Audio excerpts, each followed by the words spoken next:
I'm sitting on a bench under a streetlight. It's breezy on the riverfront, the wind making fireflies of the drizzle that swirls around me. I call ICE and tell her about the results of my bid poison test. She says, "Well, at least now you know." I tell her, "I really miss you. Where are you anyway? You said I could count on you and I don't even know where you are." "Tell me, Vinny, how is it when I ask if I can count on you, you never have a straight answer, but you want to count on me?" I take a few seconds to figure out how to reply, but she's clicked me off.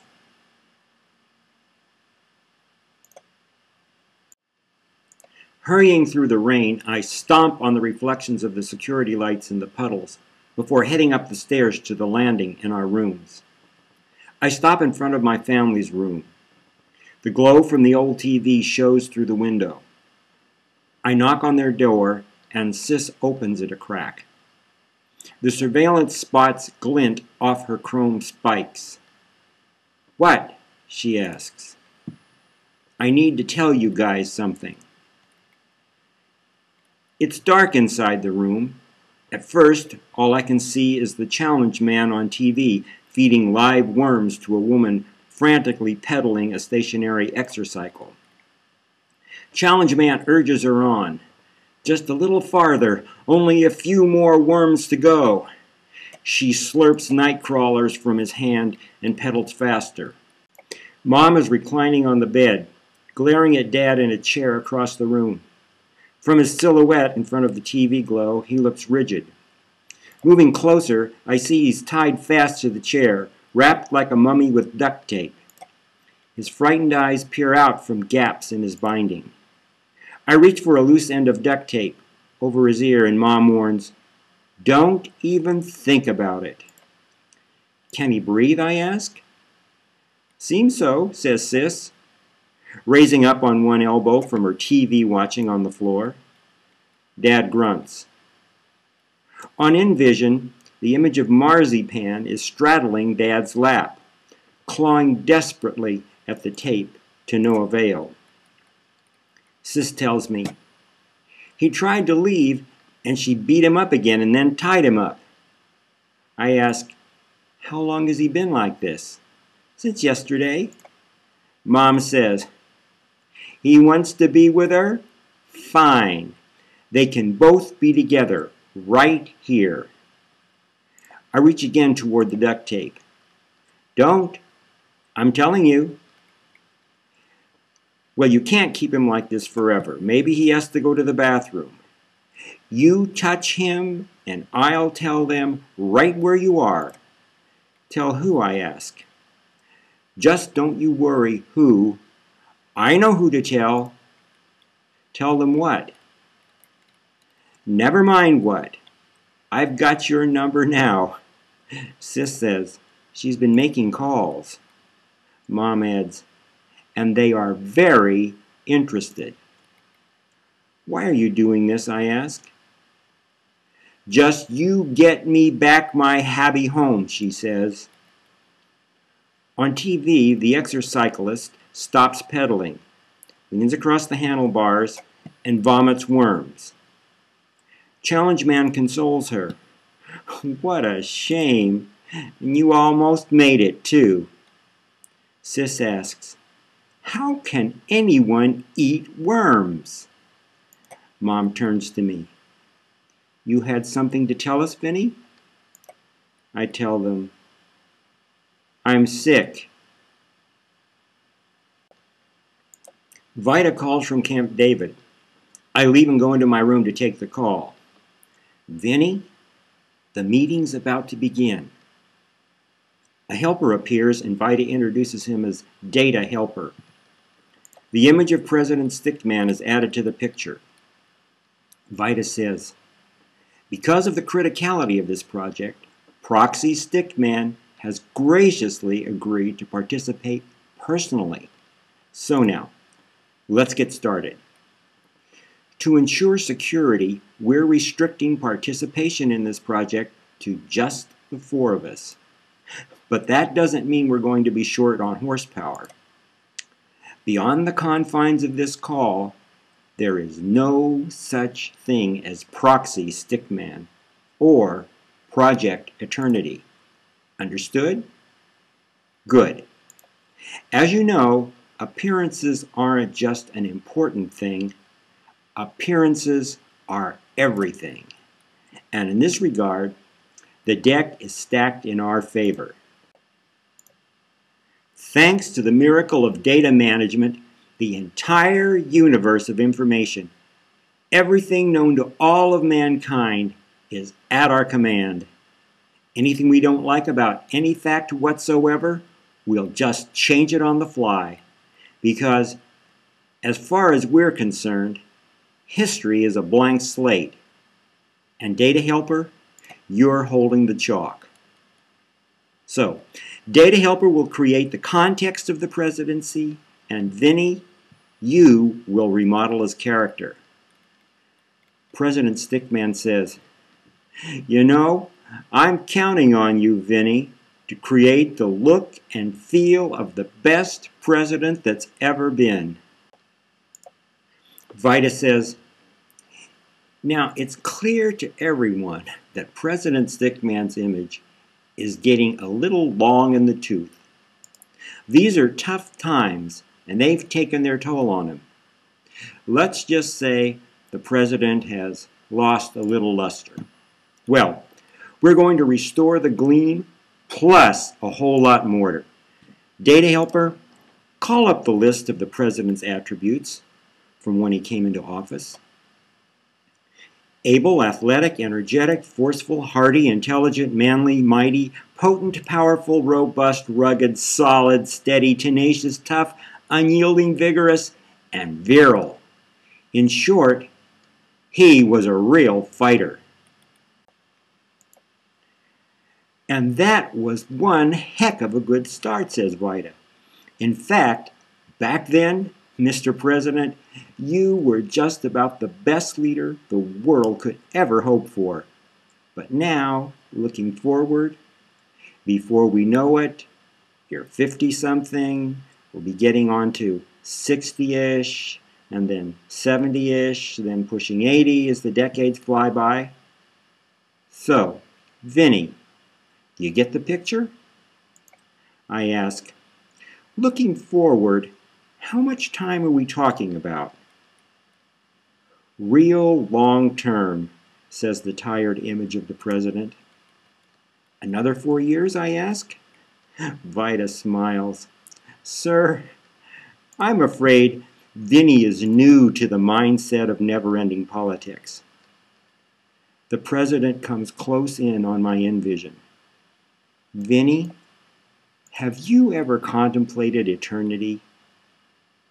I'm thinking, this sounds like a big, big question. And I tell him, "Well, I don't know. What with entropy and dark matter and dark energy and all, they say over time the universe may just fizzle out and that eternity might just turn out to be, well, nothing at all as far as we're concerned. So yeah, eternity, I have thought about it, sir. In fact, it's got me a little worried, to tell you the truth." The president looks a little disappointed at my answer. "That's not very optimistic, Vinny." "No, sir, but if that's how eternity really is," he interrupts me, "that's certainly the way the science geeks and defeatists would like us to look at it. But we have a better kind of science on our side. We have political science. And what we're talking about is a whole nother time frame." "Sir?" I ask. "Let's try a little experiment. Now, I want you to close your eyes and breathe in deeply." "Good. Hold it. 1, 2, 3. Now breathe out." "Good. Breathe in again. And exhale."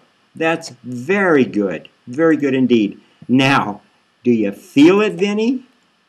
Sir? Divine time. Sir? Okay, again.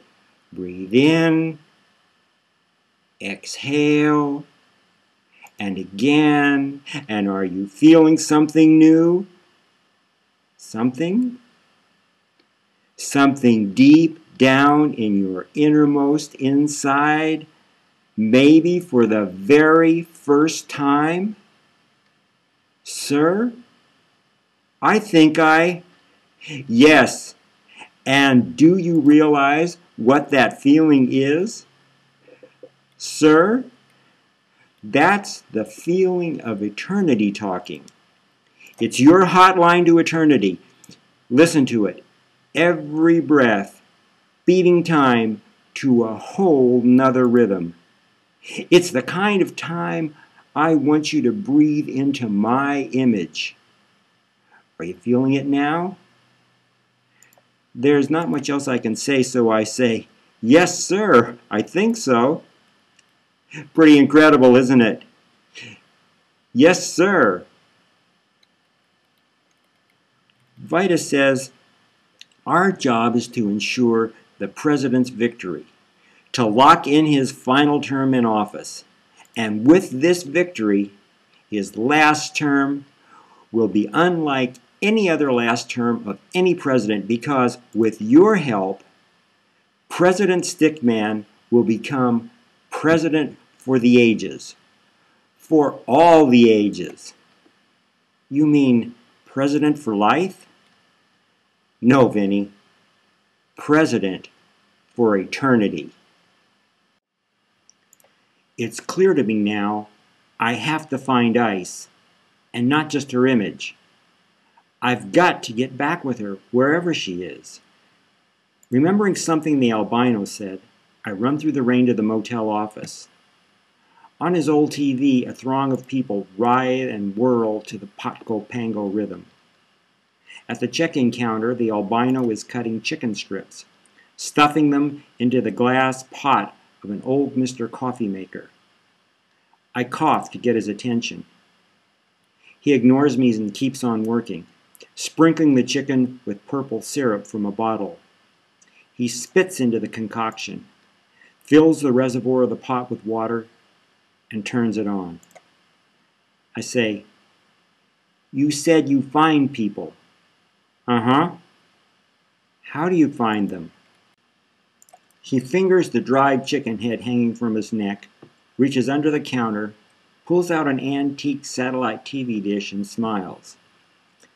A little low-tech technology, some highbrow science, pheromones sniffing for strange attractors, rogue peptides and such, a dash of magic for theatrics. Who can you find, I ask? The lost, the hiding, the living, and the dead. Why? You lose somebody? Yes. He tells me, I work from skin. You got an issue? Show me the tissue. How much of a sample do you need? Whatever you got. It's all in the juices. Blood, skin, secretions, excremental leavings, whatever. A little goes a long way. I go upstairs to my room.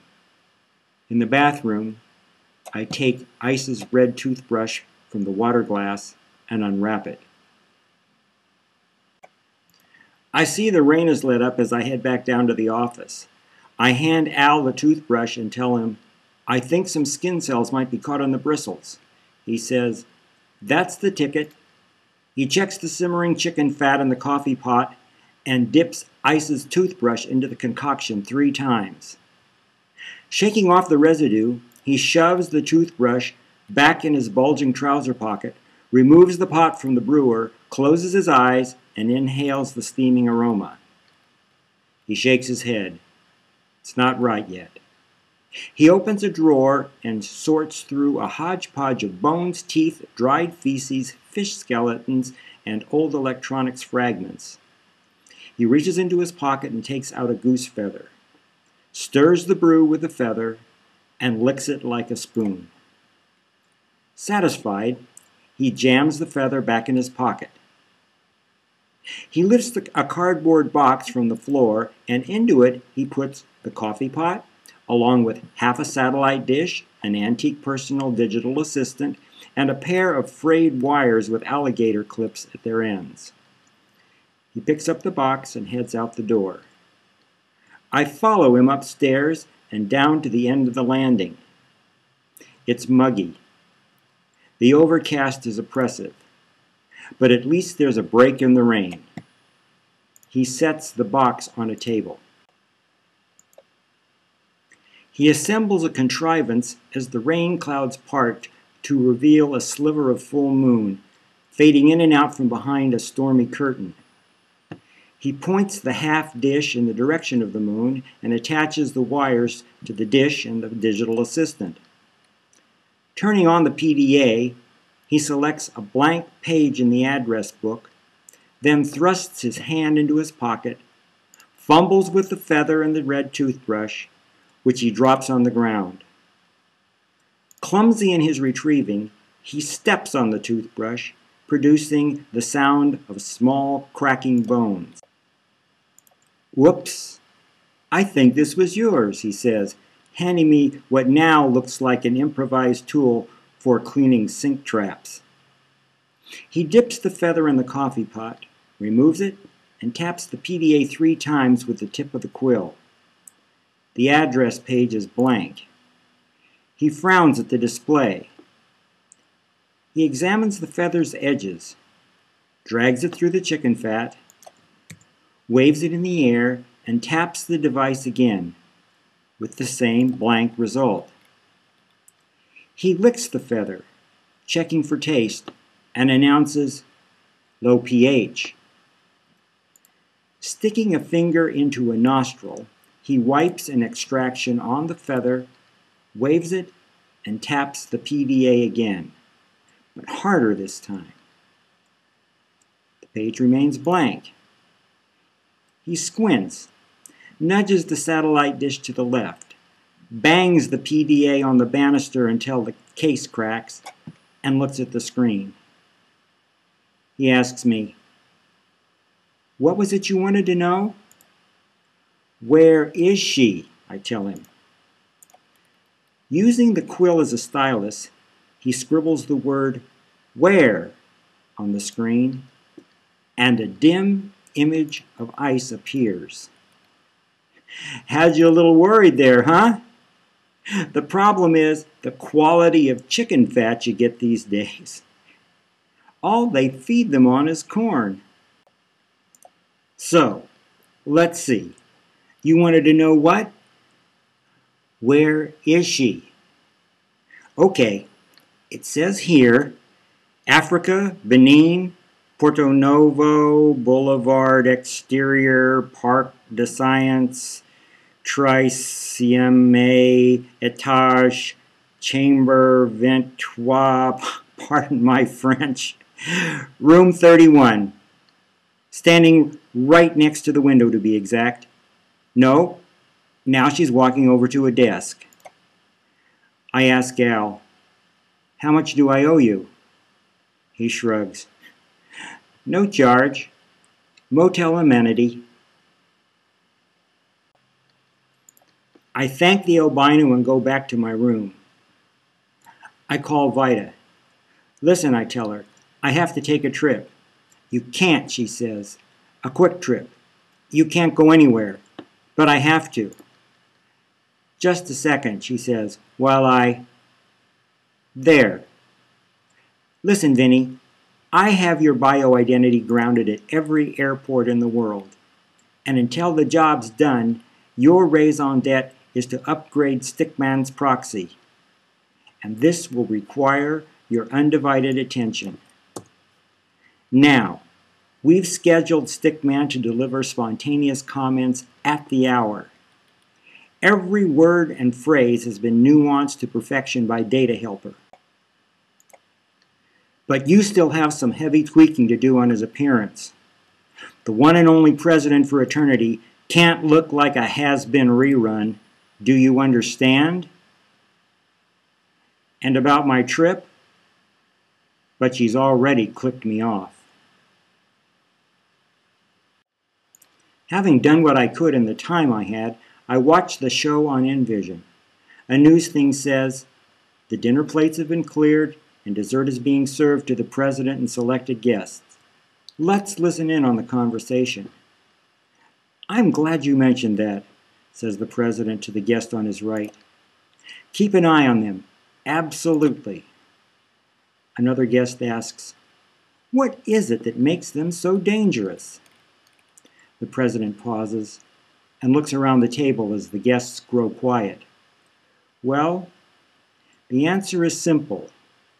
Because the evilists hate us, that's why. They hate our eternal optimism, like they hate our vision of the future and our promise of more of the same forever and ever. A guest says, and all the mayhem? Don't be fooled.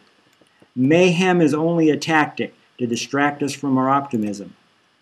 But it isn't working, because when you get right down to it, just what do these evilists have to offer as a replacement for our optimism? Change? asks the guest. Change? says Stickman. Don't make me laugh. Change what?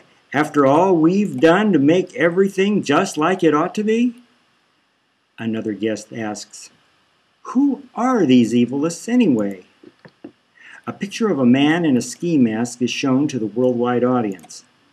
The president continues, when they're not bombing us, they're blasting us with their depraved pot-go-pango, chanting, evolution now, evolution now. And what is evolution anyway, if not a code word for change?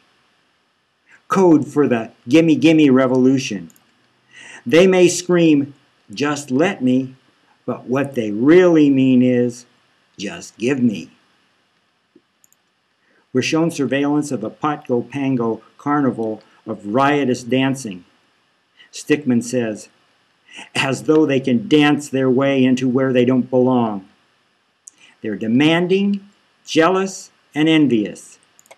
They hate us for what we stand for our precious right to be recognized, and our eagerness to enjoy ourselves to the max.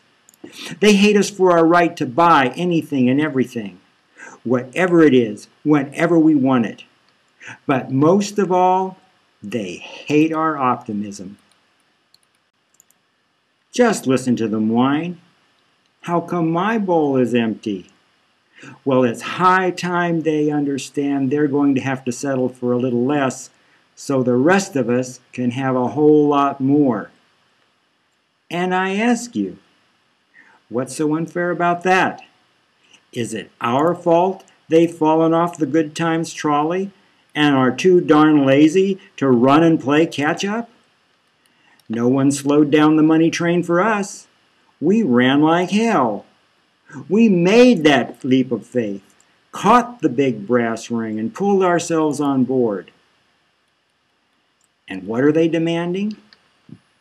More without paying, to cash in without the cash to show for it. And when we say no to their lazy back alley ways, what do? They blow up what we've built up, and then demand more. So I ask you, are we going to just lie down and say, rape me? No, we're not. But I'll tell you what we are going to do. We will hunt them down, deep down, in every crack and cranny, wherever they wriggle, crawl, and squirm.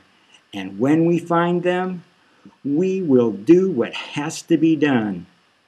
And we will do it together. You and I and every mother's son and daughter who ever loved optimism.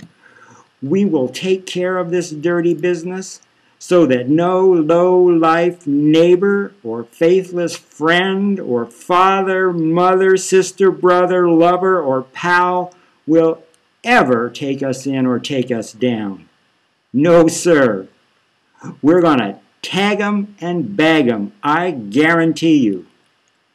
No evilist will ever put the skids on our precious way of enjoyment. Not on my watch. Not as long as I'm president. Not in a million years.